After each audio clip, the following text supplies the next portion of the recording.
Good afternoon and welcome. My name is Reagan and I'm the president of the Asian Student Union, and it is a great pleasure to be here today at the 2025 Asian Heritage Month lecture.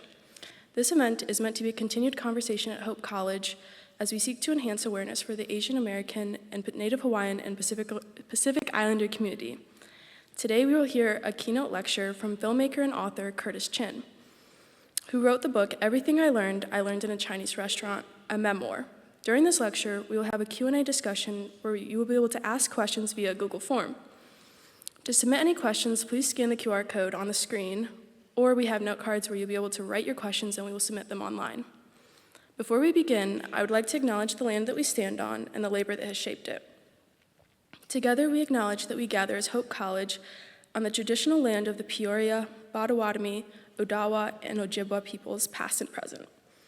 We honor with gratitude the land itself and the people who have stewarded it throughout the generations. As a community, we recognize the ever-present systemic inequities that stem directly from past wrongdoings.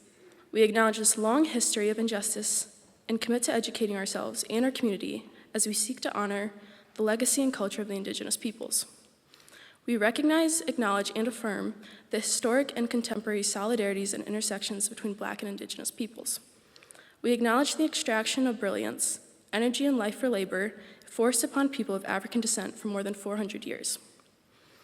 As an organization, we are dedicated to advancing solutions that promote equality, dismantle oppressive systems, and uplift the voices and experiences of marginalized communities.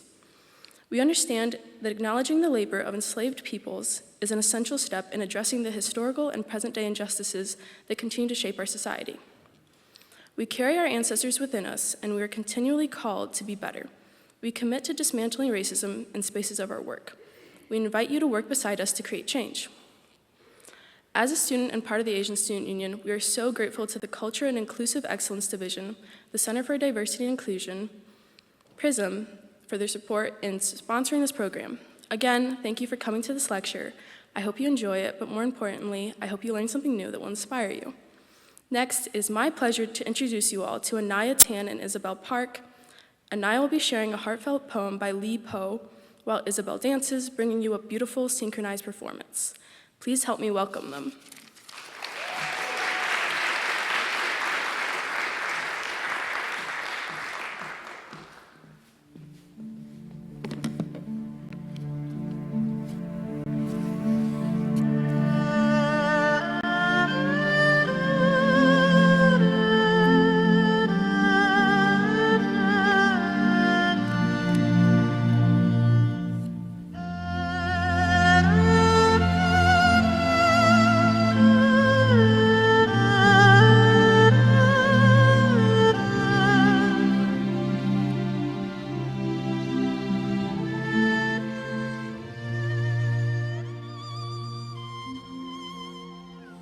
His Dream of the Skyland, a farewell poem by Lee Poe.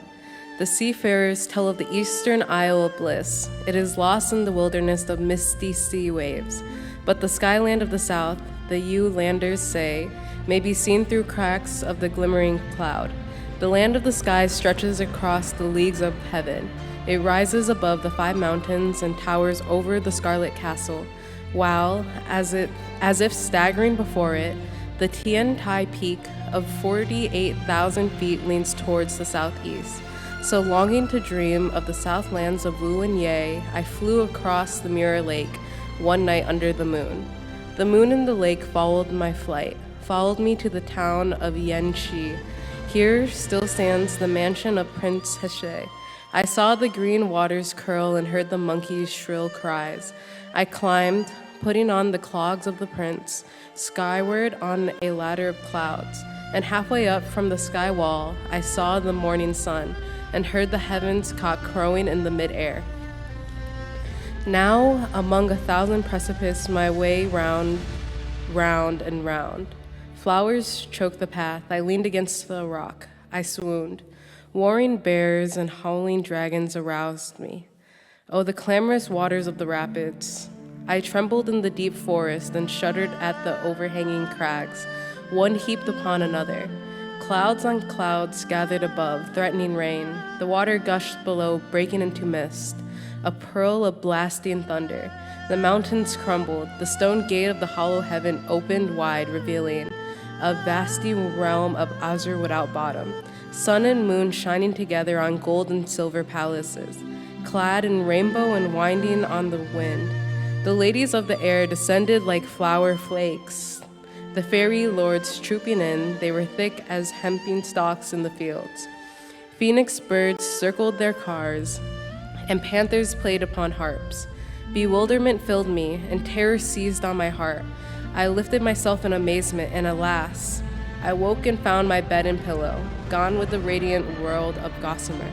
So with all pleasures of life, all things pass with the east-flowing water. I leave you and go. When shall I return?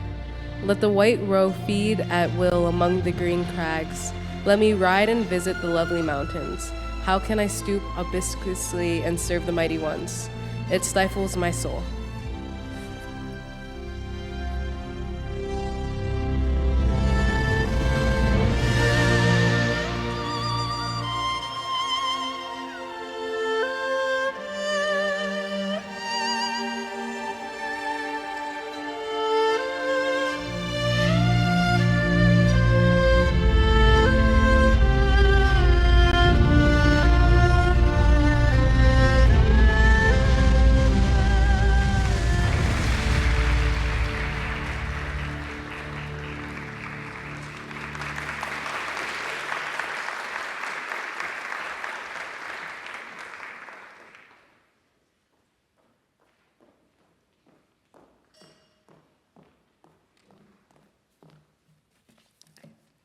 Good afternoon, everybody. I'm Olivia Dunphy, and I serve as the social media and the PR chair of the Asian Student Union. It is with great pleasure that I get to introduce you to our speaker today for the 2025 Asian Heritage Lecture, filmmaker and author Curtis Chin.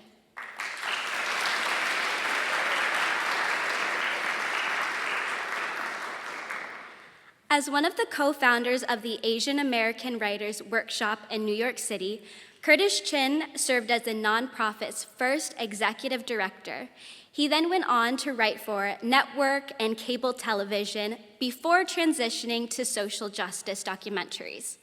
Chin has screened his films at over 600 venues in 16 countries. He's written for CNN, Bon Appetit, the Detroit Free Press, and the Emancipator Boston Globe. As a graduate of the University of Michigan, Chin has received awards from ABC Disney Television, New York Foundation for the Arts, National Endowment for the Arts, and many more. His memoir, Everything I Learned in a Chinese Restaurant, was published by Little Brown in fall 2023. His essay in Bon Appetit was selected for Best Food Writing in America 2023. And furthermore, he just produced an episode for America's Test Kitchen's podcast, Proof.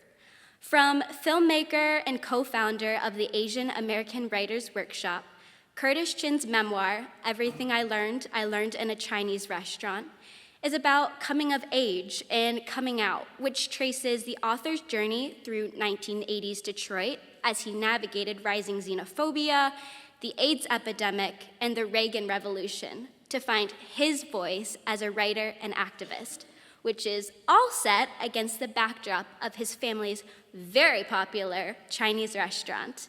Now, please help me give a very warm welcome to author Curtis Chin. Thanks, everybody.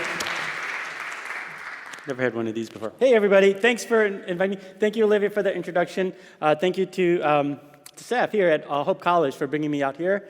As it was said, I am the author of this memoir called Everything I Learned in a Chinese Restaurant. And as the title says, I grew up in a Chinese restaurant. But I like to think of it as not just any Chinese restaurant. I like to think of it as the Chinese restaurant in Detroit. And the way I sort of gauge that is I start off by asking people to guess how many egg rolls you think we sold in the 65 years that we own this business. And these are all handmade, even the skin and the sauce.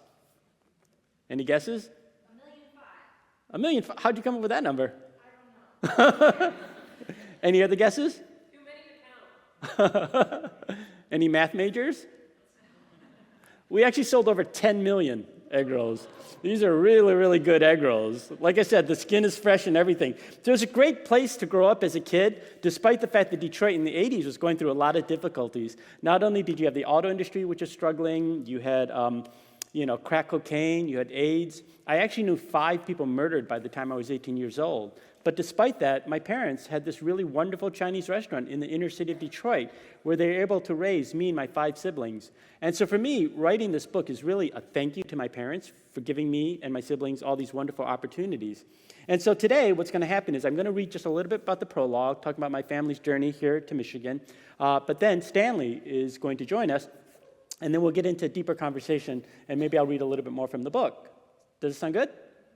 Cool. Okay, so the book is divided into 3 different sections of 888, and that's because for Chinese people, 888 is good luck, right? And I'm kind of superstitious like that.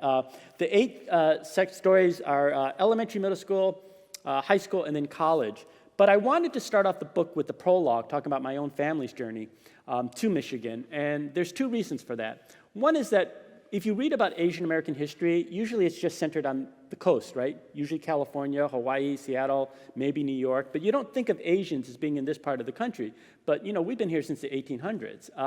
The second reason is that I don't think you can know a person's story unless you know the family's history, right? Because so much about the things that you value in life, the things that you look forward, really are established by your family. And so I wanted to really put that into the book. So I'm just going to read the first page, and then I'll talk more about my family. Welcome to Chung's. Is this for here to go? Armed with a smile and a red waiter's jacket with a perpetual plum sauce stain. That's how my dad greeted any new face who entered the lobby of our popular Chinese restaurant in Detroit. Interestingly, my great-great-grandpa, Gong Li Chin, had faced the same question in the late 1800s as he stood cold and alone on a rickety dock in Guangzhou, China, trying to decide his future and that of his young, impoverished family. For here to go. For here to go. As I got older, it was a question I asked myself. Starting in our restaurant's long and open back kitchen, where my family made some of our most popular items, including the tangiest barbecue pork and best-smelling almond cookies, my mom taught me my first lessons. Before diving into math, English, and geography, she began with a little American history, tales of elders and ancestors, our family as prologue. And so that's what the prologue does. It just sort of follows my family's journey. It starts off with Gong Li, moving from Canton, China to Canton, Ohio, before realizing there weren't actually Chinese people there. And then moving up to Detroit. At that time, the auto industry was just starting. And so he tried to get a job working in one of the factories. But a lot of those early Chinese immigrants faced a lot of discrimination. They weren't being hired in these places. So he took one of the few economic opportunities, which was working in the hand laundry. And so he worked really, really hard, saved up all his money, and he was able to actually open up his own laundromat in Detroit. And why that is significant is because at some point the United States enacted this thing called the Chinese Exclusion Act, something that maybe you guys have read about recently. It was basically a law that banned immigration from China, right? Because they didn't want the Chinese coming in, competing labor. It was the first time the United States actually enacted a law like that, targeting a particular community. But there were 2 exceptions to this law. The first one was if you were a student, and the second one is if you owned your own business. And because he owned his own business, he was able to bring over his son, who was then able to bring over his son. And so that's how my family's had this long history, was because, thank to my ancestor, he was able to open up this laundromat. And so the prologue continues to follow his journey. He opens up a grocery store in the 20s, and eventually he moves into the restaurant business. In the 40s, he opened this fabulous Chinese restaurant called Chung's, which is the restaurant that I grew up in, that I don't know if anybody here is from the Detroit area, but, it was really, really, like I said, the Chinese restaurant in the area. And the prologue continues all the way up to the 60s. At that point, the United States was going through the civil rights movement. And so there was a lot of violence in the streets, actually, particularly in the inner cities. And Detroit got hit pretty hard, where buildings were being burnt down, people were actually being killed in the streets. The National Guard had to be called in, and they literally shut down the city of Detroit for 5 straight days. And my parents had to close the restaurant. And if you know anything about Chinese restaurants, they don't close, right? So that was really difficult for them. But in those 5 days, my parents also found time to have sex. And 9 months later, I was born as their riot baby. And so people always ask me, oh, why do you talk about social justice so much? And I always say, like, well, without that incident, I probably wouldn't be around. So it's kind of in my DNA. I have to talk about these things. And so I wrote this book, and it's had this really great run. It came out in October 2023 from Little Brown, and since then, I've done over 300 book talks, everywhere from Korea to Germany. In May, I'm going back to Europe for 21 more talks, including Oxford University. So I'm really psyched about going there. It's just, the New York Times did a 2-page profile on me a month ago. So it's just been a really, really fun ride, with this book. Oh, the state of Michigan named my book a notable book last year, and what's called the Great Michigan Read this year. So every other year they choose one book, and then they put me on a tour of the state, and they buy like 6,000 copies of the book to give away for free. But most exciting is that I've given talks to places like the Pistons and the Lions, and the Lions actually said that anytime I come back to Michigan, I get free tickets to the game. So if any of you guys ever want to get tickets to the game, just write a book. So I think that at this point we can call Stanley on, right? And we can just have this conversation? Great, thanks.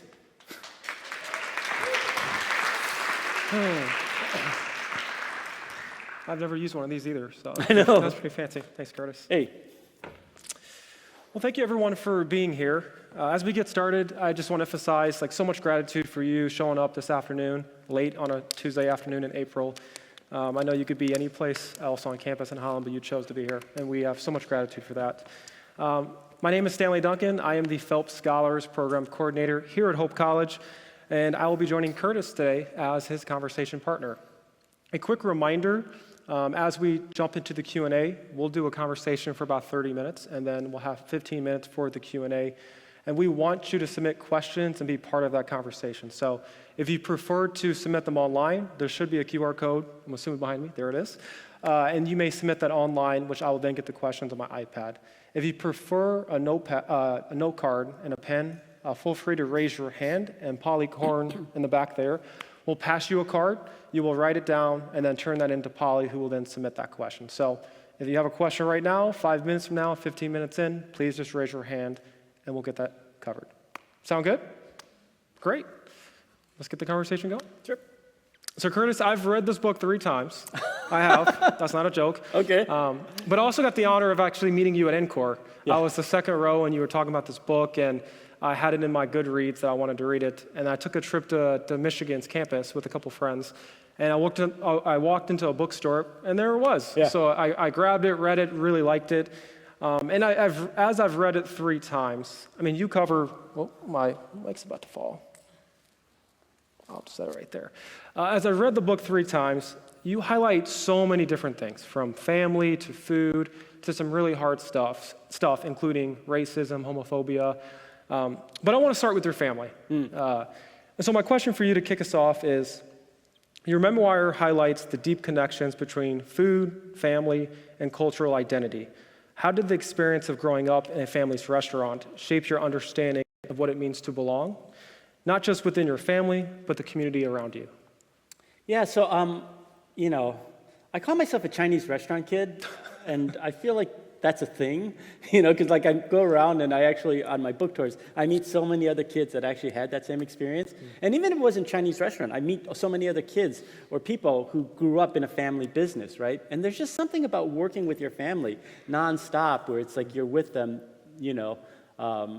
outside of school, right? You're pretty much with your family. And I think there's just something that, because you all know you're working towards the same thing, that makes it tight. On one hand, it's annoying because you see them all the time, but on the other hand, there is this comfort level.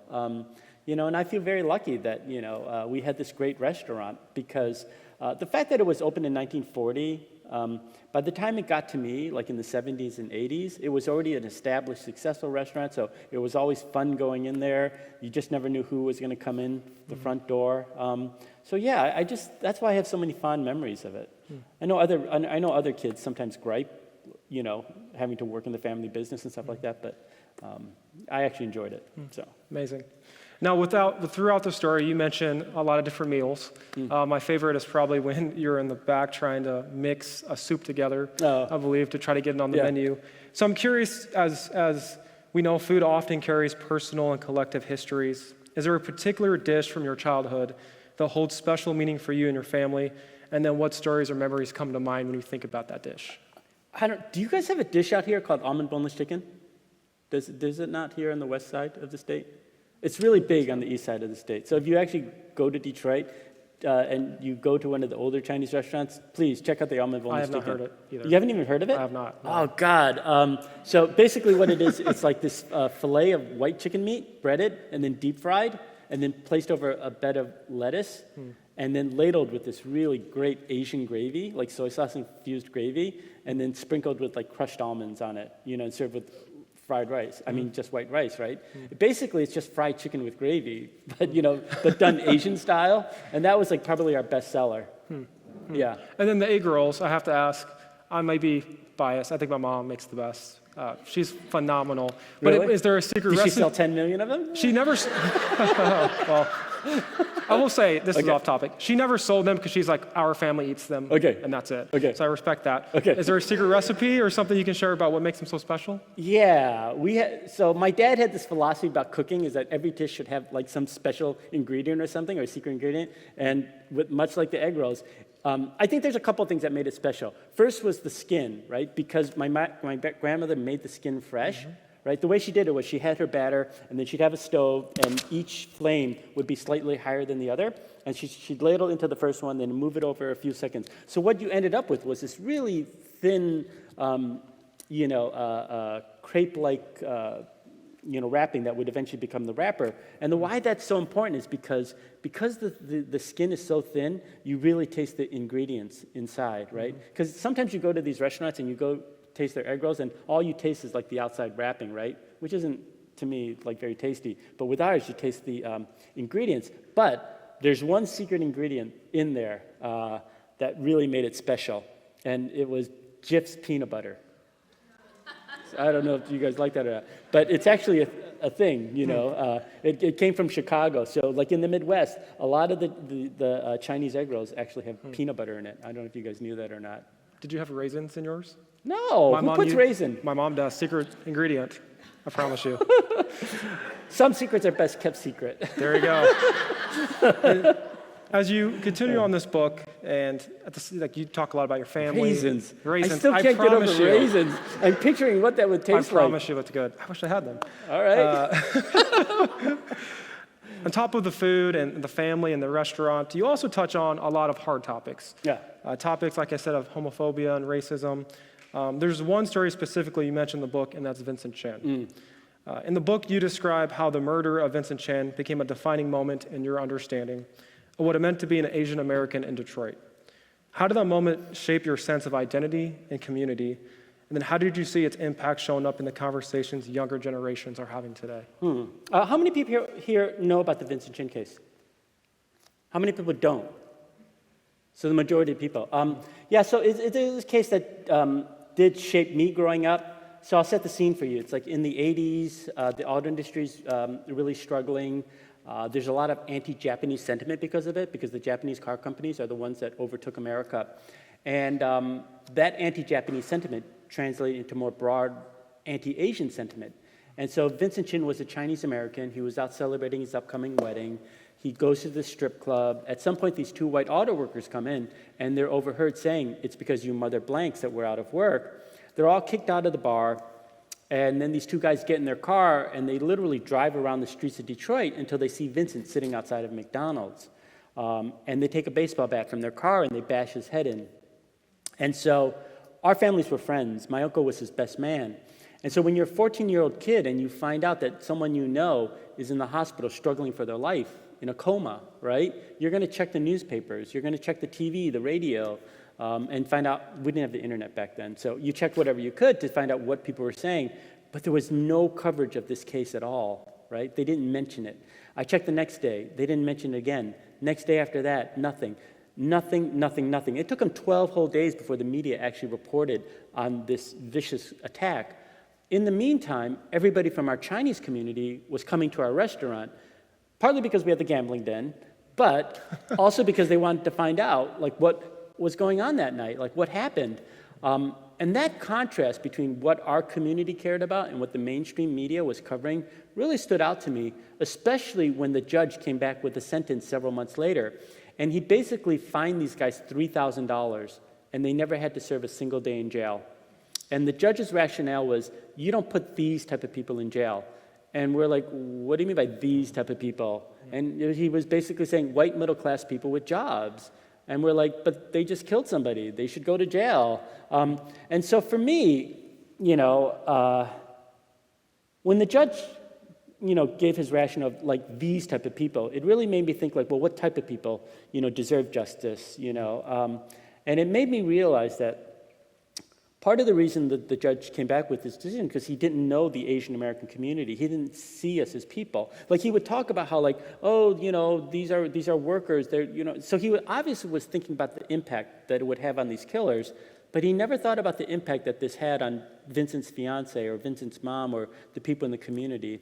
And so I don't have a problem that he showed compassion towards these killers because a part of me feels bad for them too because I'm sure they didn't plan to kill someone at the start of the day, but it happened, right? And you have to take responsibility. And, the fact that they didn't, like $3,000, it just seemed really crazy to me. And so as a young kid, I decided, well, if he doesn't see us as people, if he doesn't understand who we are, then, he needs to hear our story. And so that's when I first started thinking like, oh, maybe I could be a writer. Maybe I could be one of those people that tells that story. And so what I did was I lugged the typewriter. Do you guys know what those are, typewriters? I brought it out to the dining room from the back kitchen, and I just started writing these letters to the editor, telling them, hey, this is an important story, cover it. I'm 14 years old, so none of them ever printed my paper, my letters, but that was when I decided to go from being a waiter to a writer. See what I did there? Yeah, definitely a hard moment in the book leading up. And I remember the scene specifically. I think your dad was on the phone, he was listening, and he got the call or the news that the men weren't going to serve any time in jail. And honestly, a part of the book where I felt hopeless. I mean, you're sitting there, and even as the reader, you're like, oh, that's it? Like, they're not going to get, quite frankly, this might be punishment for what they did. So I'm curious, like, what gives you hope from that moment, even until today, and what still feels missing in how we talk about solidarity and justice across communities on this globe? It's weird. I generally have always been an optimistic person. I think that's sort of how I, dealt with living in a place, filled with so much violence and trauma. It's just I always tried to figure out what can you take out of these situations. How can you find some type of silver lining? For me, particularly with the Vincent Chin case, I think the silver lining was just this idea that people were sensitive, at least within the Asian American community, of being more politically active, right? Setting up things to be able to respond when these terrible incidents happen. And so for me, one of the things I like to do is I like to do a comparison of, what happened in the 80s with Vincent Chin and what we encountered recently with the rise in anti-Asian hate. Because I like to say that the discrimination that my great-great-grandfather faced in the 1800s when he came to America is the same discrimination that I faced growing up. It's the same discrimination that Vincent Chin faced. It's the same discrimination that sort of drove all the anti-Asian hate, during COVID. And it's this idea that Asians are foreigners, that Asians are dirty, that we, are somehow not connected to America. And so, to some degree, that's stereotype or whatever. I don't know if it'll ever completely go away, but where I draw strength and where I think of it as a positive turn is sort of like, how has our community changed since then? Like, how are we better able to respond when these things happen? And so in that sense, I am optimistic, right? Because, look at the way Asian Americans were able to respond, to it. Not only was there more coverage, because now you have a lot of Asian Americans working as journalists. We didn't have that back in the 80s, right, when Vincent Chin was murdered. We actually have people in the newsroom saying, hey, these are important stories that need to be covered, right? We actually have Asian American celebrities who have this thing called social media, where they were able to elevate the story and keep it alive. We have a whole network of Asian American nonprofits working with the local communities, trying to encourage people to report crimes and provide victim services. We have Asian American politicians, who can actually pass legislation. We have Asian American business leaders who are formed nonprofit or foundations to support financially these efforts. So it's just across the board. I just feel like our community has come a long way, so that God forbid, if there is another Vincent Chin, that our community will be in a much better position to respond to it, to make sure that justice is served. So, Thanks for sharing that. Thinking about, again, throughout the book, a huge aspect is your writing about the intersections of your identity, multiple aspects of your identity, particularly in a community where aspects of that identity were invisibilized. I'm curious, how did you navigate that in Detroit's social and cultural spaces, and how did that shape your voice, your identity, and what that looked like within your family and the community abroad? now would be a good time to read a story. Okay. Is it okay if I read Please a story? do. Please okay, do. Great. Okay, so at the age of 12, I'm trying to figure out who I am. And as all kids, oftentimes you're looking for different role models. And so this book is about, this chapter is about, being that kid. Oh, one thing is that all the chapters are listed like a Chinese menu, so that they may not make sense, but this is chapter A6. You'll know if you've ever been to a Chinese restaurant. Okay, A6. In Detroit, the Motown sound was everywhere, and in my mind, the one and only Diana Ross reigned supreme. Her sweet, youthful voice combined with her radiant smile served as an inspiration to me. In addition to sharing Chinese zodiac signs, the year of the monkey, we were from the same area. The international superstar had grown up blocks from our restaurant in the Brewster Douglas housing projects, the largest government-subsidized housing in Michigan. Though Ross's label, Motown Records, had abandoned the city a decade ago, I used to fantasize that one day the singer would make a splashy return and we'd share a dinner for two in our front booth. When I reached 7th grade, Diana's hit, I'm Coming Out, came bursting onto the airwaves. You guys all know that song, right? Because I'm not singing it. Okay.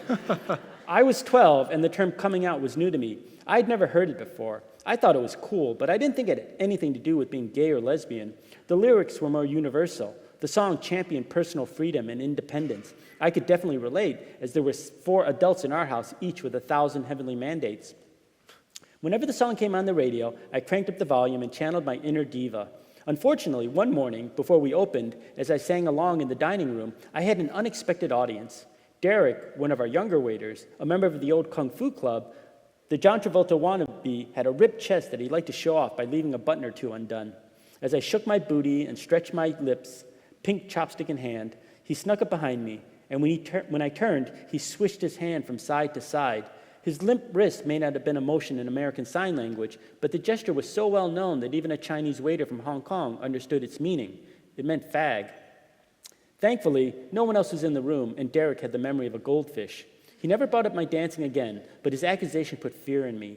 No one in my family ever said anything anti-gay, not even Grandma, who could sprout some pretty offensive things about race and gender, but no one said anything positive about being gay either. That left a big question mark in my mind. How would they react if it turned out to be true, that I was like that? Back in the early 1980s, the perception of gays and lesbians outside the major cities on the 2 coasts, pre-AIDS and pre-Pride parades, was much harsher, more toxic than it is today. There were no positive role models in music, television, or film. Homosexuals were lumped in with drug users, alcoholics, and pedophiles. There was no guarantee that things would get better. But despite my resistance and denial and the many cold showers I took, I couldn't ignore my growing attraction to boys. It happened too often to be a fluke or a one-off. Until I could figure out what this all meant, I needed a space to sort through it. To buy myself time, I tried my best to blend in. After the close call with Derek, I paid more attention to the way my body moved in the world, how I walked and talked, ate and laughed. I started to notice how others were perceiving me too. While I didn't think I had any effeminate habits, I still tried to butch things up. No more silly dancing to the Queen of Motown. I needed to find a strong, respectable male role model, preferably one who was straight. And so the rest of that chapter is about finding role models, right? And so I look at different places, whether it's TV, the stage, just trying, how am I supposed to act in this world, right, to sort of fit in? And I finally found, one of the people I looked towards was on the movie screen. And it's a person named Bruce Lee, which, do you guys all know Bruce Lee? You guys know who he is? Yeah, and so growing up, I hated Bruce Lee, right? Because as a kid, he's what all the other kids, did you ever get that? like Bruce Lee I jokes? love Bruce Lee. Okay. No. I mean, I like Bruce Lee Oh, now, okay. but like, did kids tease? I did kids not, tease no. you? Oh, okay. No. Well, they used to tease me, you know, and a lot of other kids about being Bruce Lee and stuff like that. So I hated Bruce Lee. But one day, my dad decided, like, oh, we're going to go see a movie, and we'd never seen one before, and he decided we were going to go see Bruce Lee, which I did not want to do. Okay, so I'm going to read the second part of the story. The film was playing at the Fox Theater on Woodward Avenue. Built in the 1920s, the movie palace that once hosted live stage shows with stars like Shirley Temple, Frank Sinatra, and my mom's favorite, Elvis Presley, now survived on a rotation of Shaft and Superfly. We entered the cavernous interior, which had a strangely oriental motif. The design was amazing, even more ornate than the artwork we had at Chung's. But there was little time to appreciate the grandeur before the lights dimmed. We grabbed the only open seats, which happened to be in the back row. I got a whiff of buttered popcorn, which smelled way better than the bag of dry chow mein noodles that my mom snuck in. The movie began, and I slowly became a believer. Every time Bruce creamed one of his opponents, I slapped my knee hard. The whole audience must have agreed as the refreshments went flying. The final bout pitted Bruce's character against his arch rival, played by Chuck Norris. When he snapped his nemesis' neck, the theater burst into cheers. Get him! Slam him! Honky! I wasn't used to such loud reactions. I looked around and realized that, except for us, everyone in the theater was black. I figured I should just follow the crowd. I jumped up and down. You show him, Bruce. Teach him who's boss. My mom yanked on my shirt. Sit down or we're never coming back. I tried to stay seated, but I couldn't stop myself. The release of these pent-up emotions felt so liberating. Bruce wasn't like Arnold, the wacky Japanese-American diner owner on Happy Days, or Hop Sing from the reruns of Bonanza, or the clueless husband in the Calgon commercials. He was the big dog, and he got to kick ass.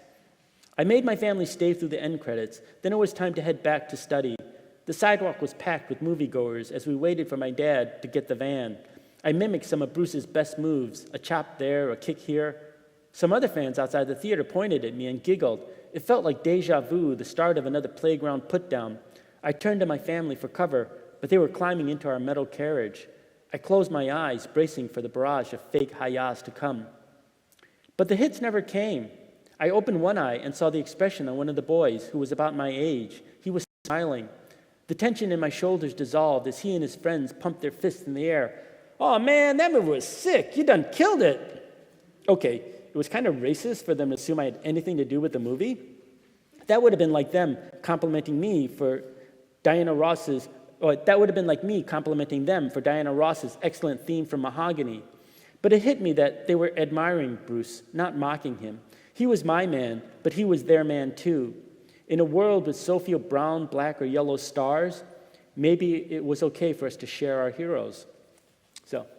That's sort of like, the story of like, when you're a kid and you're just trying to find all these different heroes. And the way that story actually ends is that, so Yul Brynner, who's like this famous Oscar-winning, Tony-winning actor, well before all of your time, he was starred in this one musical called The King and I, and he was coming through town, and he actually booked our family's restaurant, for a cast party. And my dad got so excited because he had this little chip on his shoulder where he thought that people didn't think of Chinese food as being like, worthy of, celebrities or whatever. And so when Yul Brynner booked it, he was like, yeah, we're going to show people that we can compete with all the other high-end restaurants around town. So he spent the week cleaning the restaurant, or actually he made us clean the restaurant. But and then he did everything to like make it a great night. Like he even ordered ice cream, which is something he never did for us even. Like he bought ice cream for Yul Brynner, And so like when Yul Brynner comes, it's like my dad is like, really trying his hardest to make this a great evening, getting all the things. But Yul Brynner is kind of a jerk, and he's just really, needy and stuff like that. And at the end of the evening, my dad goes up to Yul Brynner and he says, hey, can we get a picture right together? And Yul Brynner said no. And I just remember that so much because I remember my dad and the look on his face and thinking that he'd worked so hard for this. And the epiphany that I had at the end of that story was that I'd spent all that time trying to find a hero, someone to look up to, when I had one right in front of me, which was my dad, the Chinese waiter, who's just busting his butt trying to provide a good meal for somebody. And that sometimes the heroes in our lives are the people right around us, And so That's the kind of corny ending to that one. No, that's surreal to read. As you're talking, I'm following along in my mind because I've read it 3 times. Yeah. And the action behind your dad, you saying like he worked so hard, and I remember that in that story in that book and the devastation they had for the picture. But here you say that you had a hero, and it was your dad standing right there. I don't know. It's sad. It's sad. Again, I'm not you, but reading the story and hearing you saying it out loud. It's just, I mean, it can be sad, but my dad loved his work. So that's why I would be like, and so he would do it all over again, I would say. You know what I mean? So that's not sad to me in that sense, because my dad was a person who, so I'm working on this, a sequel to the memoir now. Oh, you are? Yeah, I am. And I addressed this issue, actually. So in 2005, I was writing for the Disney Channel, and I get this terrible phone call that my parents are in this car accident back home in Detroit, and my dad passed away, and my mom was severely injured, and my brother Chris, who's a golden child, he's a doctor in California, he immediately whisks my mom out to the Bay Area to help her recuperate. By the end of that first week, all my other siblings decided they were also going to leave and join my brother in California to help my mom. And I was left behind in Detroit, trying to decide, do I go back to Hollywood or do I stay in Detroit to take over this family business? And in this sequel, I do talk about this idea of reincarnation, which is something that was, something we, my family's Buddhist, right? And so we think about these things. And, my mom as a kid was always like, I must have done something really terrible in a previous life to deserve this. She didn't like being in Detroit. But with my dad, I was thinking like, and what I was saying like in the book was like when I was a little kid, the first thing I wanted to be reincarnated was like a giraffe. I just wanted to be a giraffe because I thought like giraffes are tall and you can see everything, right? That was my lifelong goal. I'm going to be a giraffe. But then I was trying to think like, what would my dad want to be like if he was ever reincarnated? And I could never think of my dad doing anything else with being a Chinese waiter because I think he really enjoyed himself there. He really loved serving people. He loved giving good food to people. And again, yeah. So hopefully it doesn't make you sad. Well, thanks for sharing that story. Okay. I really appreciate Yeah. it. As we have about 5 minutes before we pivot to the Q&A, one of the most powerful, I guess, details in the book towards the end, you shared that, I believe you said, you're so proud of yourself for coming out to yourself. Towards the end of the book, I think you were attending Michigan at that point. And again, go blue, absolutely. Throughout the entire book, again, when you started the story you just shared from the book, you were 12, and then you got to high school, and then you got to college, and then, spoiler alert, you leave for New York. And throughout the entire time, you're dealing with this identity, again, that's invisibilized. What would you say to your younger self in any of those periods as you were trying to decide this coming out story, even as you met your friends in Michigan that you found community with? At any point of that line, what would you tell yourself? What advice would I give my younger self? If you could, yeah. Okay, so I have to set this up. So this is the 80s. It was a different time period in this country, right? And I started off actually as a young Republican. I don't know if there are Republicans in this audience, but one of the accusations or stereotypes about Asians is that we're not very loyal to this country, right?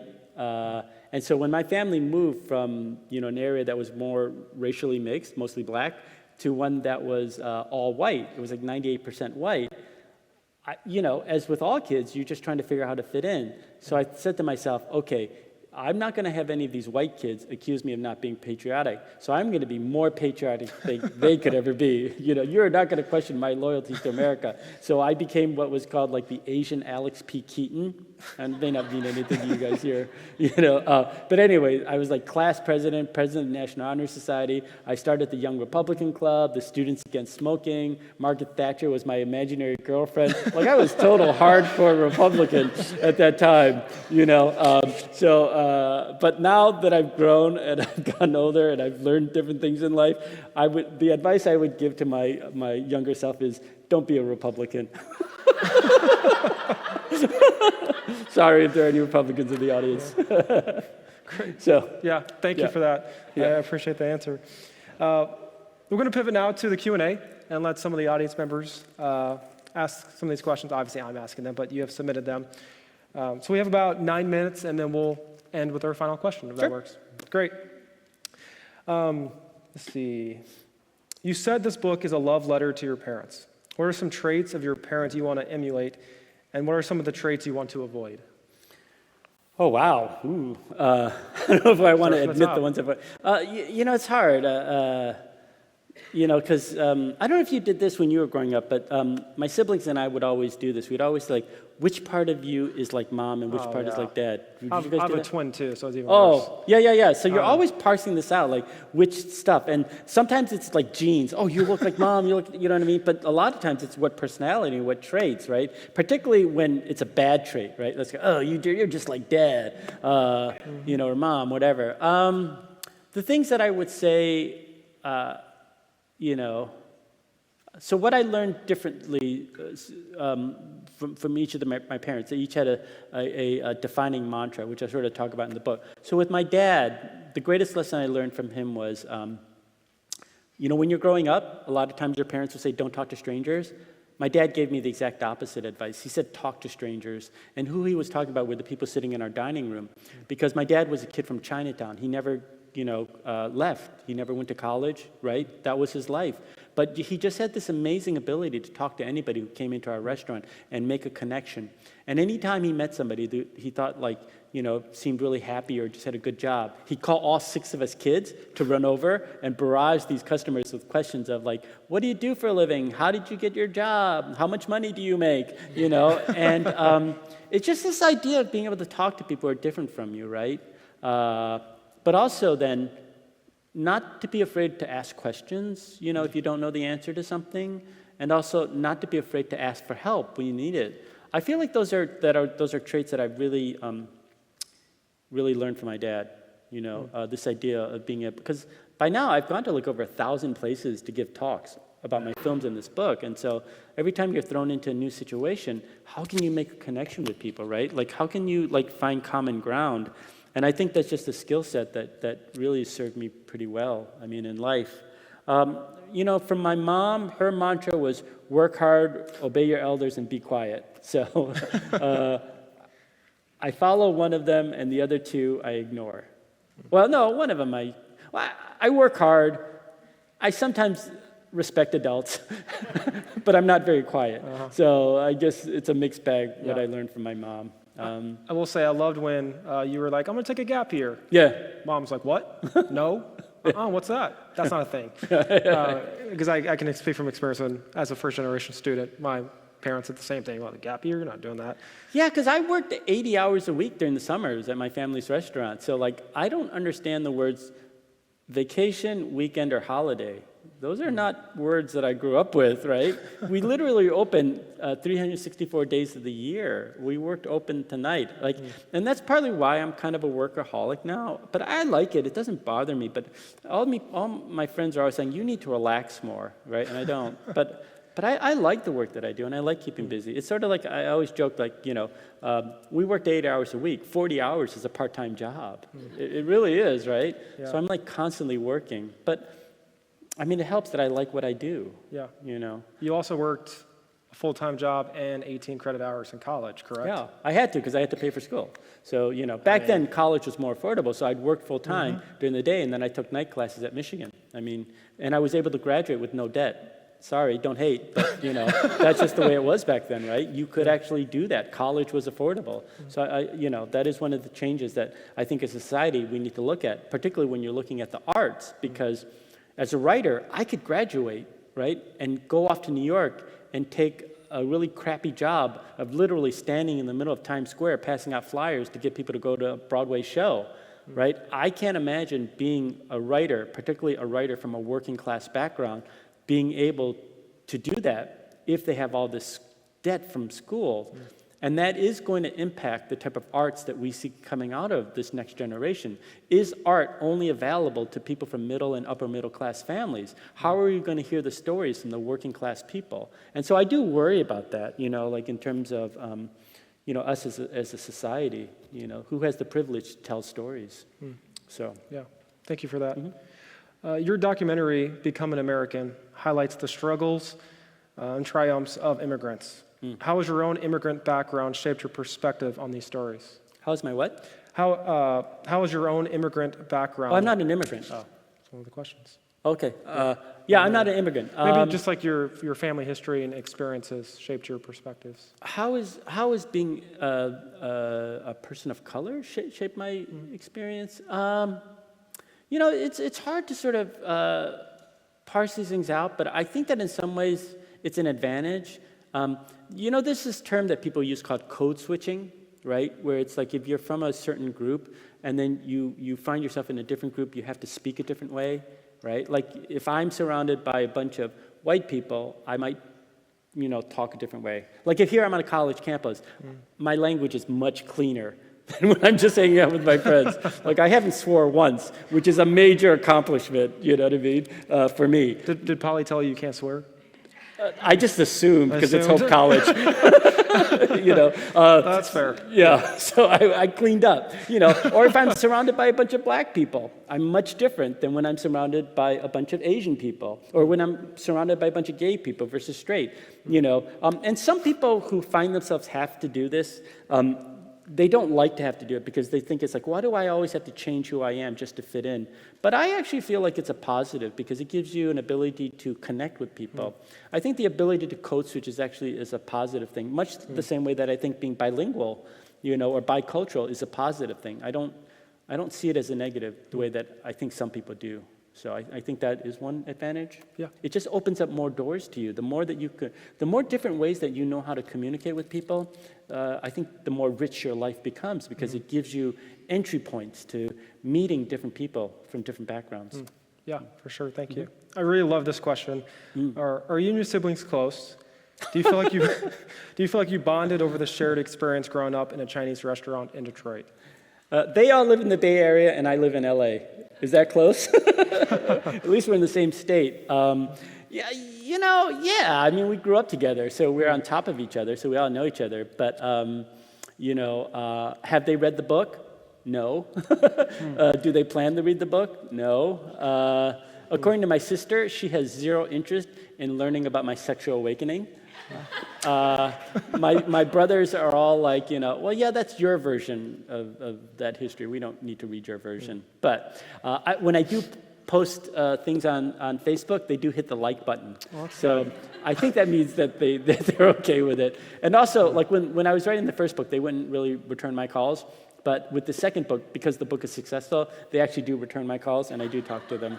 And they do share details, which has helped me, like in the writing of the second book. Yeah. Because it is true. When you write a memoir, you only have access to so much of that history, of what you remember, right? Whatever you prioritize, whatever you are focusing on in that moment. And there might be even things that you that are buried in your brain, but because they're not at the forefront, because that's not what you're thinking about, but it's there. It helps to have the people that were there, reminding you. And so that's been really nice. But yeah, I talk to them weekly. Like, we have a group family chat and stuff like that. May I ask, have you talked about just the different perspectives each, including you and your siblings, have had just growing up in that Chinese restaurant? How they saw things, the customers, the food, your family dynamics? Have you ever jumped into that? I think that, and this partly comes up in the next book too, is that, after my dad passed away and we had to make a decision what to do with the restaurant, I was probably the most nostalgic. I was probably the one most like, how can we walk away from this business? It's been open for 65 years. Like, surely someone wants to take this over. And then everyone's like, no, like they don't want to do it. And they're like, well, if you want to do it, if it matters so much to you, you take it over. So that was kind of like the pressure that I was feeling when my dad died, is like, do I, let this restaurant just close its door? So I think that's probably the big difference in our thinking of it. I'm maybe a little more nostalgic for Detroit, and the restaurant. But yeah. Yeah, thank you. Small pivot to a different type of question. Where's the question at? Oh, you know what? I forgot to take a selfie. I always take a selfie at these events. Is that okay? Absolutely. You want to do it now? Yeah, let's quickly do Let's it do now. Okay. I got to figure out the angle where I can see people that fits in. Would you like to take the selfie? This is the way it goes. Okay, what did you like me If to you do? follow my Instagram, you'll see I do this everywhere. So you have to stand behind me so I can get you in the picture. Great. Okay. Okay. So you just want me to stand right here? Yeah, you stand there. Can you turn the house lights up? People are going to be cut off. If you want to be in the picture, you have to move in. It's up to you. Okay. Okay. There's a couple people off here. Am I good right here? Yeah, can you Okay. see yourself in there? Yeah. Okay. Okay. Safety shot. Thank you, everybody. Okay, thanks. Okay. Next question? Two questions here. Okay. Well, first one, and we'll step into the next one. You've worked in various media, from films to books. How do you approach storytelling differently across the different formats? Oh, yeah. Who asked that question? Somebody did. Is there a writer or artist in here? Oh, you don't have to fess up. Can you hear me? Oh, I'll ask it again. You worked in various media, from films to books. How do you approach storytelling differently across these different formats? Yeah, it's really interesting. I was trying to give career advice. That's why I was seeing who asked that question. So in the past 3 years, these are all the different projects I've worked on. I sold this book, to Little Brown. I wrote a piece for Bon Appetit magazine, which got selected for Best American Food Writing. I produced the episode for America's Test Kitchen, was a podcast. I was working on a 1-hour TV show for Warner Brothers. I was making a documentary that I'm in production right now for PBS, for American Masters. So I work in all these different genres, right? And people have asked me, well, how do you balance it all? Or which one do you like more, or whatnot? And I always say, if you choose this career in the creative fields, a lot of times you don't have a choice as to what job opportunities you're going to get. So you can just kind of take whatever. The only thing that you really have control over is, what do you want to say? What is your voice, right? And so what I tell to people that want jobs in these fields is, don't worry about the mechanics of it, right? Because that stuff you can always learn, the craft part about it, whether it's screenwriting, whether it's poetry writing, or whatever. But the one thing that you can worry about and develop is, what is your perspective on the world? What do you want to say? What is your voice? Because these people, who do the hiring, that's what they're looking for. All the things that I listed to you, right? All these job opportunities, except for the book, all the other ones came to me after the book, right? So I wrote a book about a Chinese restaurant, and then suddenly all these opportunities opened up. I never thought I was going to produce an episode of podcast or get into journalism writing or anything like that. But because they read the book and they liked what I had to say, they brought that voice to these other different genres. So that's what I would say to you, as a young artist. Just worry about what you want to say. What do you think about the world, right? What is your perspective? Because that's what people are going to hire you for. They're not going to hire you because you know how to format a screenplay correctly, So. Yeah. I'm actually going to step to our last question and come back to one final question. Since you're on the topic of really good advice about those that are interested in writing, just curious, anyone out there that wants to be a writer, interested? Could you raise your hand? A couple up here. Trey, absolutely. Great. It's a good life. You should, after this, come up, meet Curtis, shake his hand. Great networking. Tell us more about how you got into writing and your journey to this specific book and that story. Yeah, so I actually like to talk about this from the perspective of my own journey. It's I'm not one of those kids that grew up thinking I was going to ever write a book or have a career as a writer. I actually don't read that much, even now. I hate to say that, because I didn't grow up around books. I grew up in a Chinese restaurant. The only book we had was the phone book, right? So I'm not going to really read that. Although I spend hours just going through the phone book looking up the Chinese names, but that's another story. So I don't have a strong history of that, right? And I think that sometimes when you want to pursue these careers, you let insecurity get in the way. You could easily say, I don't have that background.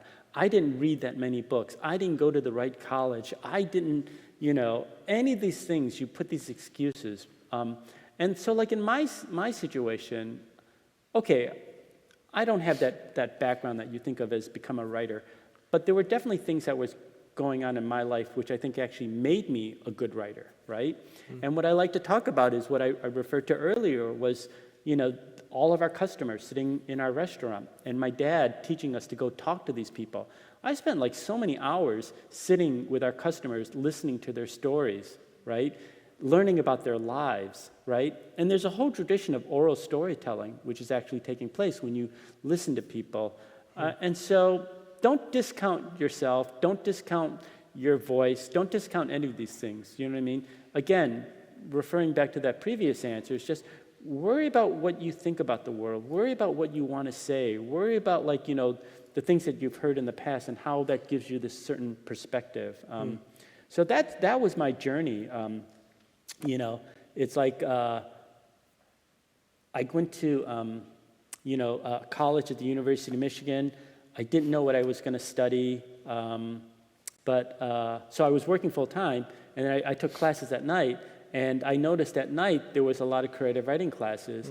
And so I did the math, and I said, okay, if I wrote poetry, and if I only wrote haikus, I could graduate in fewer than 500 words. So it's kind of weird that I have a writing career now, because I'm not really thoughtful about these things, but yeah. But it's been fun, and writing is fun, you know what I mean? And so, I feel very lucky that I'm actually using my writing degree for a career. So I got to ask, the one portion of that book when you, I can't remember what you wrote, but the professor accused you of stealing it. Yeah. Tell me more about that. And the book, I was like, how dare she do that? But tell us more about that story. And did that change something in you about your future as a writer? I mean, I love Michigan, so but that was the one bad experience. So I wrote poetry, right? And I guess I wrote a really good haiku because I got into the writing program. And at Michigan, they only take 20 students, so it's pretty select. But it turned out that I was the only person of color that they accepted, which is kind of weird because we're in Michigan here. But anyway, so I took this one class. I didn't read that story today, but so my mom really wanted me to tell her life story, so she kept nagging me, tell my story. And so finally I broke down and said, okay, fine. And so I signed up for a fiction writing class. And my first and only fiction writing class I've ever taken. And in that class, the instructor was like, she's a white woman, and she's like, oh, you guys are all young writers. You guys should all, try different voices to expand as a writer. And so all the other writers were like, try different things. They'd write in a different gender or different, species or a different time period or whatever. But a lot of them chose to write in a different race. And when they did that, they'd be really kind of, should I say, problematic about it. Don't get me wrong. I think writers can write about whatever. You can write from a different perspective, right? That's your prerogative as a writer. But if you decide to write from a different perspective, you have to do the homework. You have to do extra homework. If you're willing to do the homework, fine, go for it. But if you're not, then you're going to come off writing very stereotypical pieces. And that's what was happening. These people would say things, and like this one person said this really offensive thing, and I always had to raise my hand whenever I hear these things because, because of the Vincent Chin case, I learned how to speak up when I think something's wrong. And so when it came time for me to turn in my story, because I was working full time, I didn't feel like I wanted to do a writing exercise. I just wanted to write something about my own childhood, particularly because, like my mom was telling me to write her story. So I wrote this story about this kid in Chinatown, and I turned it in, and then all my classmates were like, oh, they really enjoyed it. But my instructor didn't say anything. And then at the end of the class, she's like, can I see you in my office hour tomorrow? I was like, okay. She's going to bust me for not following the assignment, right? Because I didn't write in a different voice. But when I got there, the first thing she said was, you have to stop talking about race because it's making the other kids uncomfortable.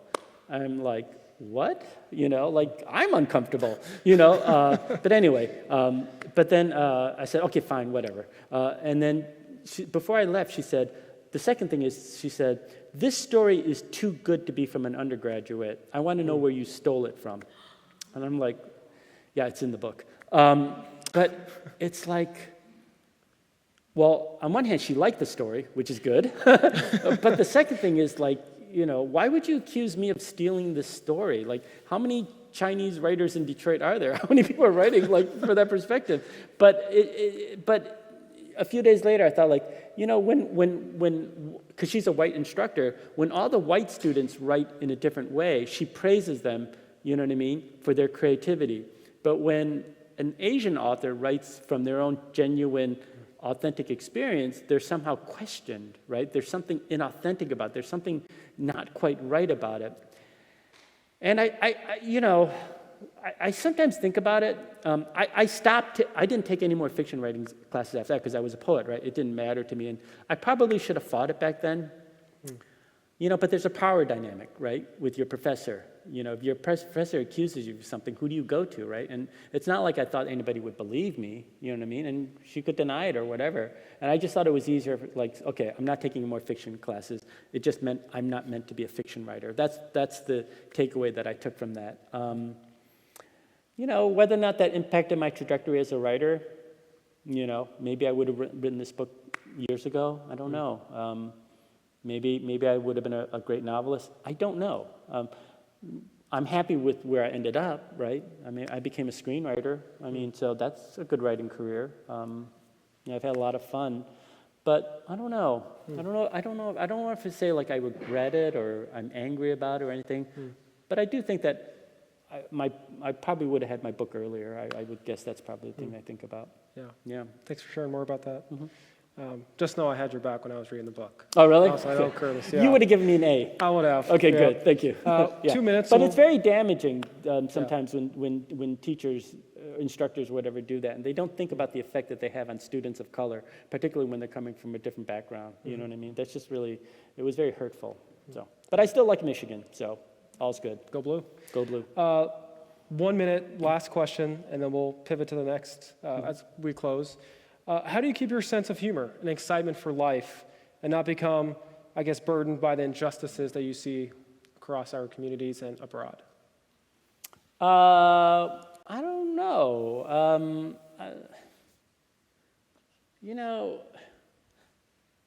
I could say something, but it's kind of a sad answer, so it's kind of ironic that you say this, that you asked me that question. I think that part of it is that, in Buddhism, we do teach that life is crappy around you, and so you just assume that life is bad around you, so when you do see something that's good and positive, you remember it, right? Because those are the things that are less common. And so that's the way I've always lived my life, is like when I see good things, it gets me more excited, and I sort of use that as the guidepost, to go towards. Where that sort of fits is like, I'm a certain generation of gay men, I'm the age generation, right? Literally, our coming of age, you just saw everybody around you, your age, getting sick and dying. And so for me, even though I have pursued career paths with a high degree of failure rate, it never really bothered me because I always think back to the people that don't even get a chance to try, right? Who never got the chance because they passed away at a very young age. And I think it'd be really selfish of me to whine and say like, oh, I didn't get what I wanted, oh, da-da-da. When again, there are so many people who would love to just be in that position of even being able to try, right? And so that's why I feel really grateful for all the opportunities I'm always given, and anytime, I don't get what I want, I don't get discouraged. I just keep moving on and I try again because I feel like that's the best way to sort of do it. The last piece of advice I will give for people that want to become a writer or work in the arts is that in these creative fields, you're going to hear the word no a lot, but don't let that voice be your own. Always say yes to yourself. And the thing is, when you hear that no, you've got to figure out if that's a real no, a hard no, or if that's a no for right now. And the perfect example I will give you is finding an agent. I had to approach 90 different agents, before I found one, right? And this is actually scouring their websites, reading their admissions window, looking for what, genre they're working in. And every time I'd run across an agent where they'd be like, looking for Detroit stories, I'd be like, yes, I'm perfect. She wants me, you know what I mean? I would send off my manuscript and stuff like that, and out of the 90 that I reached out to, 30 of them never wrote back. 30 of them wrote back and said, thanks, but no thanks. But then 30 of them would be like, send in, a sample, like a chapter or two. Out of that, maybe a third of those said, send in the full manuscript. And then out of that, maybe a third of those would say, please revise it and resubmit it. But at the end of that, all 90 of them passed on me, including one who passed on my birthday. That was like the toughest one. I was like, yeah, But then I didn't give up. You know, I took the criticism from the ones that passed on me, which I came close to. And they all said they really loved the voice, we love the scenario, we just don't think we could sell this book. So what I did was I looked at the New York Times list and see what books are selling, right? And at that time, George Floyd had just been murdered. And so there was a lot of ideas of, like, you know, intersectionality, you know, how you think about your background. Because previously, my book was just a family comedy, right? Just about my mean grandmother, my grandfather who ran the Chinese mafia. I thought, oh, that's the book. But, you know, but this is what other people want to read. And so I asked myself, is that a book that I felt like I had something to say about, right? I wouldn't do it if I didn't, but I felt like I could say something, you know, contribute to this conversation. And so as soon as I reoriented the book a little bit, I reached out to the ones that had just passed on me, and I said, okay, I'm rechanging the book. And after that week, I had 4 offers of representation, you know what I mean? And I eventually signed with one of them, the one who rejected me on my birthday, you know what I mean? And a year later, after working with her, she was able to sell the book in a giant auction, a 6-figure deal, you know what I mean? Like, I could have given up at any moment, do you know what I mean? Like, in that process, but I didn't. And every rejection I got just made me figure out, well, how do I become better? How do I actually achieve this? So that's one thing I would say to anybody, you know, just be ready to take a lot of hard knocks, but if you persevere, you know, you can find success. Yeah. Amazing. Yep. Thanks for sharing that. Unfortunately, we're out of time. Sure. I feel like these conversations go on for days and days, but can we thank Curtis for giving us his time? Thank you.